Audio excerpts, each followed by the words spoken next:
Olá, pessoal. Eu sou Leandro Pires, formado em Ciências Contábeis há 26 anos, auditor independente atuante há 24 anos na área, possuo vasta experiência na área de auditoria empresarial independente e vamos hoje conversar com vocês sobre práticas de auditoria. Muito bem, Leandro. Então, vamos dar início à nossa entrevista, né? Gostaria de iniciar fazendo a primeira pergunta, né? Leandro, existem clientes que discordam, que se surpreendem com o que está no relatório de auditoria e que não conheciam bem suas empresas? Tem alguns que ficam satisfeitos? Você poderia citar alguns exemplos anonimamente para a gente? Vamos lá. Isso é uma coisa normal que ocorre em todos os clientes, né? Porque muitas vezes o empresário, o CEO, o diretor financeiro, o diretor administrativo, ele tem muitas ocupações, então ele não cuida da contabilidade, da parte fiscal da empresa, ele não faz, ele não executa.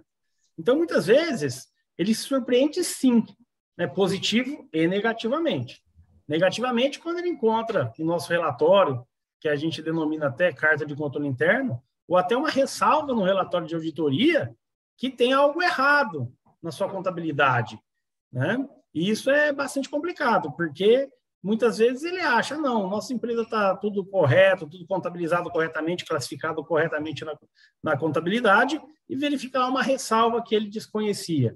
Parte fiscal também, estamos recolhendo algum tributo errado, devido a uma situação que o analista fiscal, o encarregado fiscal, não fez uma correta leitura, uma correta interpretação da lei, e aí o auditor, na sua revisão, na sua auditoria, ele pega esses erros. Então, realmente, ocorre, sim, das empresas, no momento que a gente passa o relatório de auditoria em forma de minuta, porque sempre tem uma discussão antes do relatório final, não é o relatório final que você vai lá, assina e já manda para o cliente, e o cliente tem que aceitar. Não, existe uma discussão. Muitas vezes ocorrem interpretações. O cliente, você manda uma ressalva, um problema grave que tem na contabilidade, um ajuste relevante, que a gente denomina como relevância em auditoria, e ele acha que não é. Então, existe uma discussão normal, uma discussão boa, né? Ele passa o ponto de vista dele para nós passamos o nosso ponto de vista, discutimos numa boa o relatório de auditoria, e existe sim, né, essa questão do cliente ser surpreendido, tanto positivamente, quando a gente passa para ele, olha, tá legal, a parte contábil está toda escriturada corretamente, não tem ajustes relevantes, tem alguns pontos de controle interno que a gente fala, poderia melhorar aqui, poderia melhorar ali, né? E aí, ou também negativamente, quando a gente passa, assim, um problema grave, e aí ele fala, desconhecia. Isso é normal nas empresas quando elas são auditadas, né? E quanto a exemplos, existem sim, né? Às vezes a gente vai fazer uma contagem de estoque numa empresa e a gente identifica nessa contagem de estoque um ajuste relevante. Fiz uma contagem lá e teve uma perda muito grande na produção, teve uma perda de matéria-prima, que a contabilidade não recebeu essa informação do pessoal do almoxerifado, e também a administração, automaticamente o CEO, o diretor, o empresário não recebeu essa informação, e a gente aponta. Isso daí já aconteceu, sim, várias vezes. Estoque dá bastante diferença, parte fiscal dá bastante diferença, né? Todas as contas contábeis, na verdade, se não bem classificadas, vai dar diferença, vai dar ajuste na contabilidade, e isso geralmente é uma surpresa negativa para o CEO, para o diretor, para o empresário, né? E eles também, às vezes, acham que conhecem bem a empresa, porque conhece o profissional, não conhece o que o profissional está fazendo, né? E, às vezes, passa também pelo profissional contábil, porque as empresas, muitas vezes, elas não contam só com o contador, ela tem analistas, ela tem assistentes contábeis, e esses desempenham a sua função. E aí, pela sua experiência ou não, pode passar, sim, alguma classificação errada, e aí, mais para frente, na hora que a auditoria vier, pega esse erro, e é uma surpresa, infelizmente, negativa.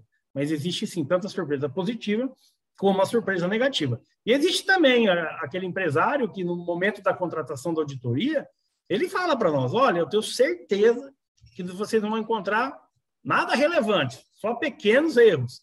E quando nós encontramos relevantes erros, relevantes classificações que geram ajustes na contabilidade, eles realmente ficam surpresos. Nossa, eu não imaginava que estava assim na contabilidade. Para mim é uma surpresa. Então, ocorre sim, isso é normal. Ok.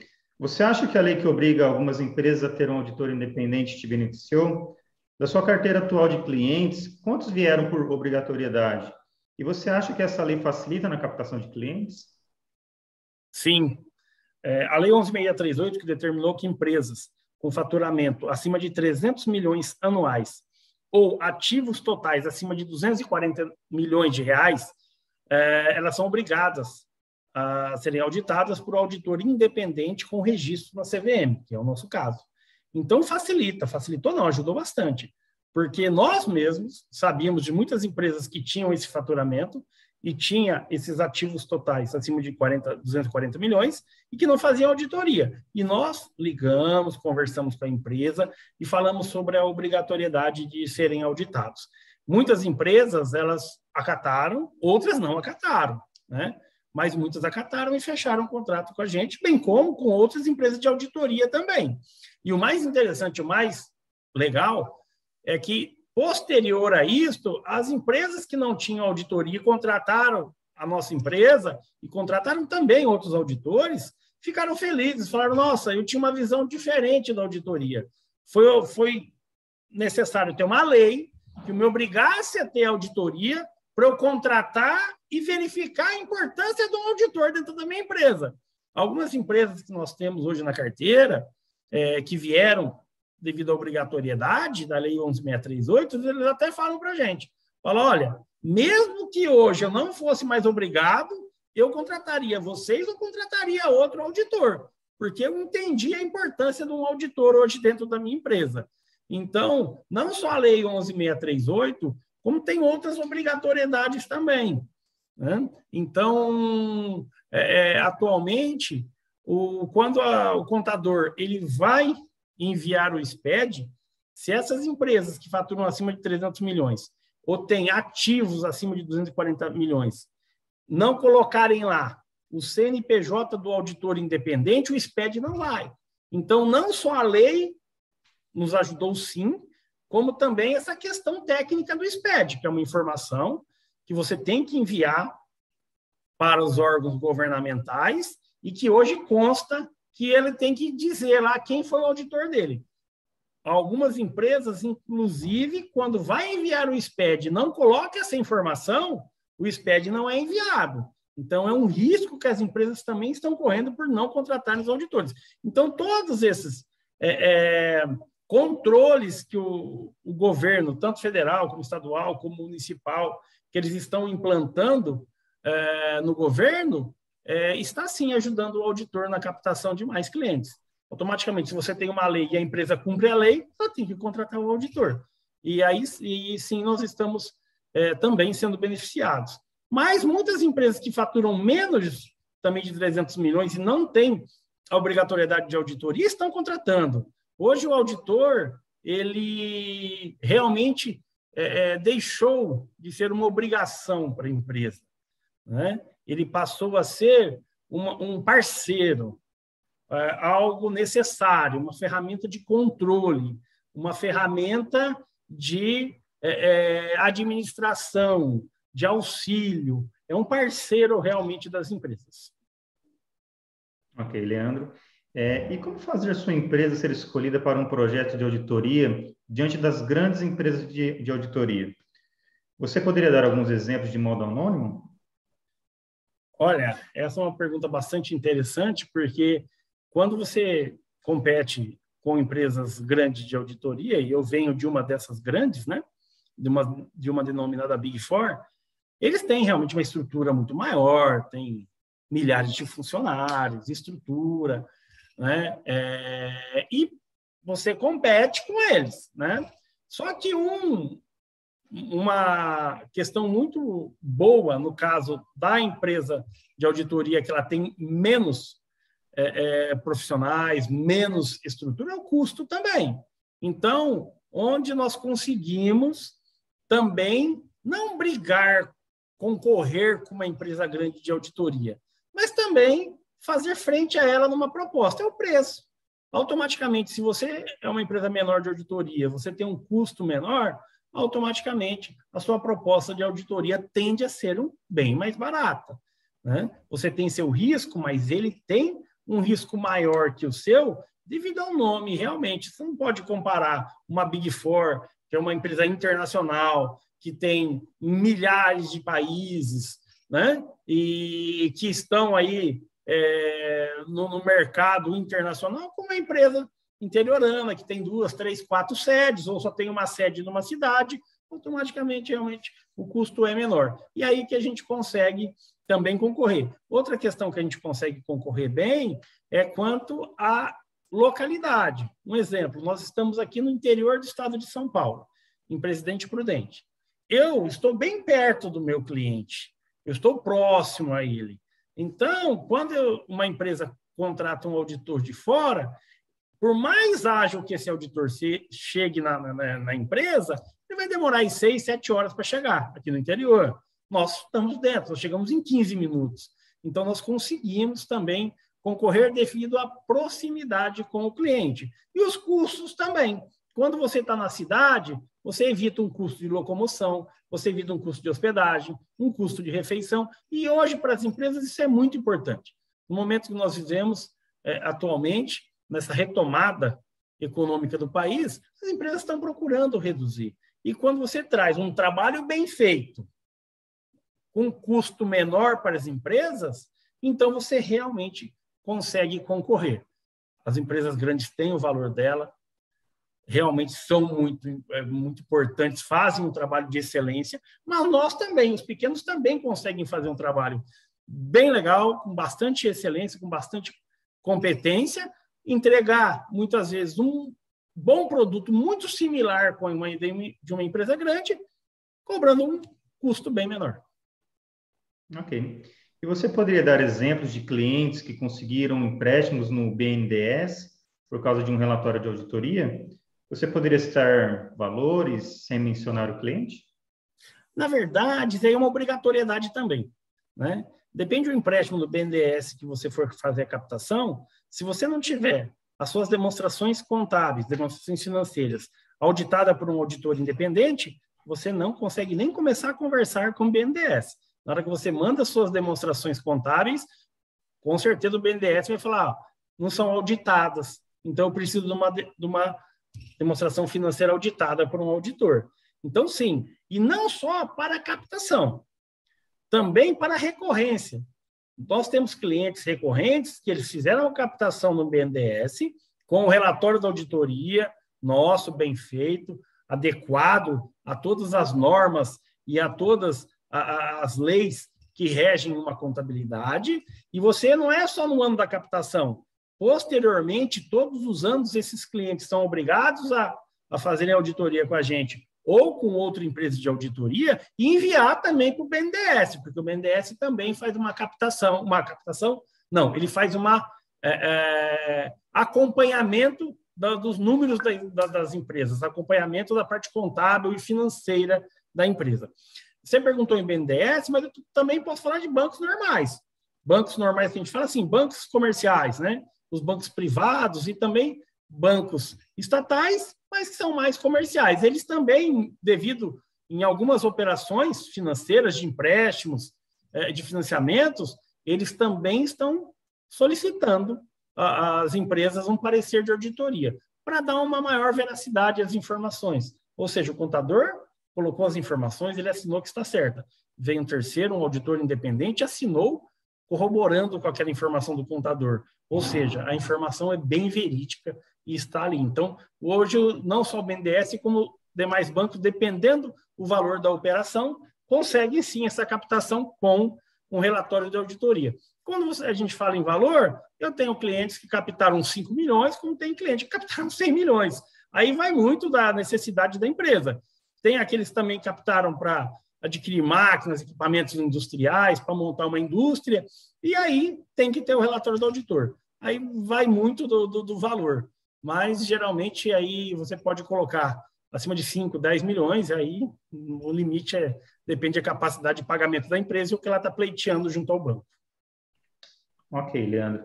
Ainda nessa linha de raciocínio de empréstimos, você poderia mencionar algum exemplo de percentual que seus clientes economizaram ao pegar empréstimos bancários depois que apresentaram um relatório de auditoria?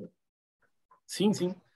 Aí vai depender muito do valor, negociação e prazo, né? Mas aí você pode colocar que hoje no mercado financeiro tão competitivo como você pode colocar aí 0,3 ao mês, se ele consegue sem um relatório de auditoria a 1,2 de uma taxa mensal, eu já vi cliente meu conseguindo a 0,9, ou seja, 0,3 aí de desconto, né? 0,2, que isso no final do empréstimo se torna algo bastante relevante.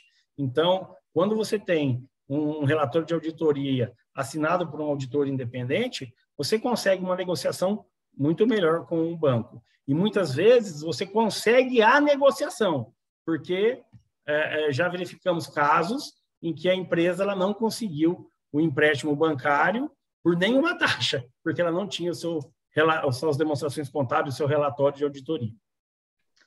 Certo, Leandro. Quantos profissionais você treinou até hoje que passaram da contabilidade ao setor de auditoria da sua empresa e eles acharam fácil esse aprendizado técnico de um setor para o outro? Aí nós podemos falar de uma forma mais macro. Quantos profissionais eu já treinei? Tantos aqueles que já vieram da contabilidade, vieram de contabilidade de outras empresas, ou entraram também numa empresa que eu trabalhava, numa Big Four, e que eu treinei, que eram profissionais que já eram oriundos de setores contábeis de empresas, e também aqueles profissionais que não conheciam nada de contabilidade. Então, sempre é um aprendizado. Quando a pessoa conhece contabilidade, ela já teve o contato com a contabilidade, ela já trabalhou na área contábil, ela tem, sim, não uma dificuldade, mas uma surpresa, porque o trabalho do auditor ele é um pouco diferente, né? Enquanto a contabilidade, o contador, o analista, o assistente contábil, ele faz o número pela exatidão, ele considera até os centavos, né? Porque, afinal, o ativo e o passivo tem que bater, né? Até os centavos. O auditor, muitas vezes, ele trabalha com relevância. Então, muitas vezes, a empresa... eu já tive casos que R$500 mil, onde o contador tem que registrar corretamente os R$500 mil, alguns clientes que eu passei era irrelevante para fins de auditoria. Daí você pode perguntar, nossa, mas R$500 mil irrelevante? Sim, porque a auditoria trabalha com relevância. Ou seja, os números estão adequados conforme a nossa relevância. A contabilidade trabalha nos centavos, né? Então, eles tentem, sim, alguma dificuldade. Eu peguei um problema aqui. De quanto? Peguei um problema aqui de R$100. Não, nem liga que isso aí não é problema para nós. Para a contabilidade seria um grave problema, porque não vai bater o ativo e o passivo. Mas o documento tem que ser classificado e contabilizado corretamente até nos centavos. Já na auditoria, nós trabalhamos de uma forma diferente. Então, já treinei muitos profissionais. Eu acho que, considerando esses 24 anos de auditoria, sendo 18 anos de empresa própria, eu poderia falar que eu já treinei mais de 60, 70 profissionais aí nesta área, né? E, com certeza, eles foram bem treinados, porque hoje continuam na área, continuam bem e continuam trabalhando como auditor e obtiveram, assim, um êxito tanto profissional como financeiro na carreira. Ok, Leandro. Na parte de deslocamentos, eu preciso pagar o hotel e alimentação quando faço uma auditoria? Aí vai depender muito do contrato que você firma com a empresa. Tem algumas empresas que elas obrigam, elas pedem, quando você envia a proposta para ela fala, olha, eu já quero que você considere nos seus honorários a hospedagem, o deslocamento, a refeição, ou seja, aquele valor que você me mandar na proposta é o que eu vou pagar. Eu não aceito pagar mais nada. Então, você faz um cálculo aproximado, né? Você faz um planejamento do trabalho e fala, olha, esse trabalho vai me demandar 3 semanas, 4 semanas de tantos profissionais, eu vou gastar tanto de locomoção, ou via aérea, ou via terrestre, e vai me custar tanto, você coloca mais ou menos o custo e você já embute nos honorários essas despesas. Já tem outros clientes que eles falam, não, eu quero o seu honorário, e se você tiver despesa, você cobra que eu pago. Então, o profissional de auditoria, ele não tira nada do bolso para fazer viagens, para se hospedar, para fazer suas refeições. quando estiver trabalhando numa cidade fora da sua base, né? Ou está incluso nos honorários, ou o cliente está reembolsando 100%. Então, o auditor ele não gasta com esse tipo de despesa. Ok, Leandro. Referente a networking, como que isso funciona na auditoria? Quantos clientes você já captou através do networking? E como o network pode ser vantajoso para um auditor? Hoje tudo na vida é network, né? É contato, é relacionamento, é você estar próximo das pessoas, ter um networking bem legal. Então, eu posso falar que hoje todos os clientes que já passaram pela minha empresa de auditoria foram através de network, né? Então, o contato que a gente faz, um trabalho bem feito que a gente faz um contato, fica próximo do empresário, fica próximo do contador e automaticamente você é indicado por ele para outras empresas. Isso é natural. O auditor ele consegue, diria para você, 90% dos seus trabalhos, ele consegue com a indicação de outro cliente, né? Então, quando liga um cliente novo para nós, olha, fulano de tal empresa que te indicou, né?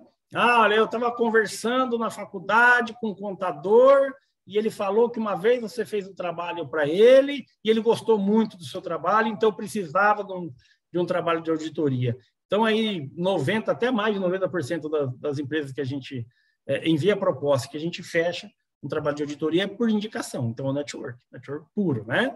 Então, ele é muito importante para nós. Não para nós, mas para todas as empresas de auditoria. As Big Four, que elas são mais conhecidas, eu acho que pode ser um pouco diferente, porque a empresa ela tem essa necessidade, eu vou ligar para a empresa X Big Four, vou ligar para a empresa Y Big Four. Então, a grande ela já tem aquele nome, ela já tem aquela grife.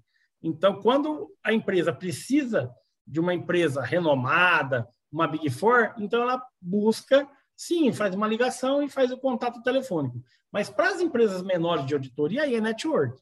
Eu tenho quase a certeza que para as empresas menores, esse network, a captação de cliente vem muito pelo network. As empresas maiores, aí vai bastante nome, né? As empresas que necessitam, já conhecem elas pela grife, pelos trabalhos executados, e por ser uma empresa internacional, muito conhecida mundialmente, então eles ligam para essas empresas e conseguem um contato.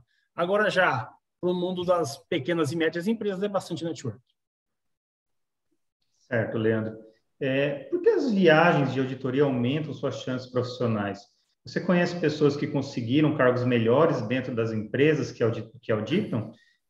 Acho que vamos fazer de novo isso daí. Certo, Leandro. Por que as viagens de auditoria aumentam suas chances profissionais? Você conhece pessoas que conseguiram cargos melhores dentro das empresas que auditam? Existe alguma que conseguiu um cargo fora da auditoria? Olha, as suas viagens, ela aumenta o seu contato profissional e pessoal com as pessoas, né? Então, quando você tem esse aumento, quando você conhece mais pessoas, conhece mais profissionais, conhece mais empresários, automaticamente você vira vitrine. Então, aumenta, sim, a sua possibilidade de conseguir, não só em uma empresa de auditoria, mas também em seus clientes, um cargo. Nós, aqui na nossa empresa, nós já perdemos vários profissionais para clientes.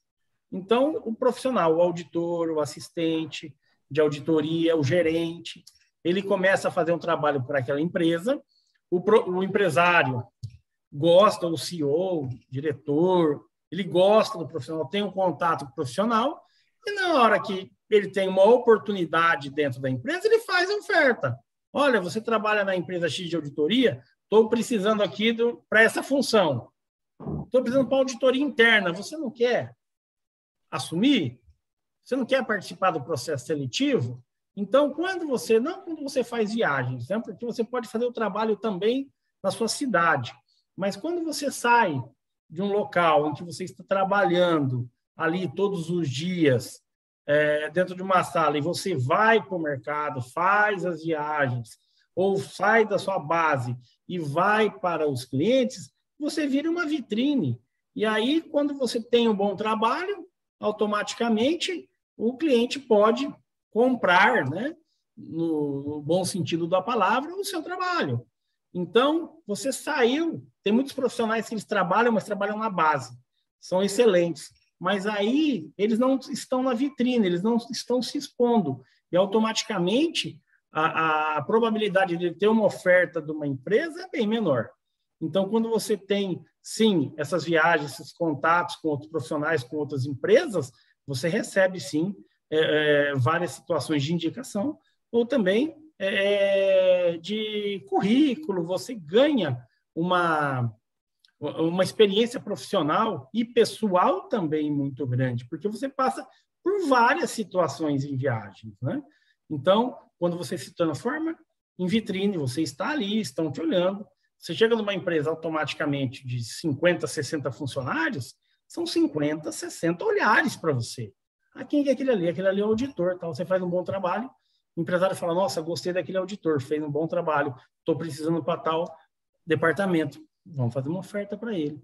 Então, sim, o network aí, as viagens, quando você sai do seu local de trabalho, você sai de uma base e se expõe, se mostra para o mercado, as suas probabilidades com certeza aumentam bastante, tanto de ganho profissional, como de ganho pessoal e automaticamente de ganho financeiro.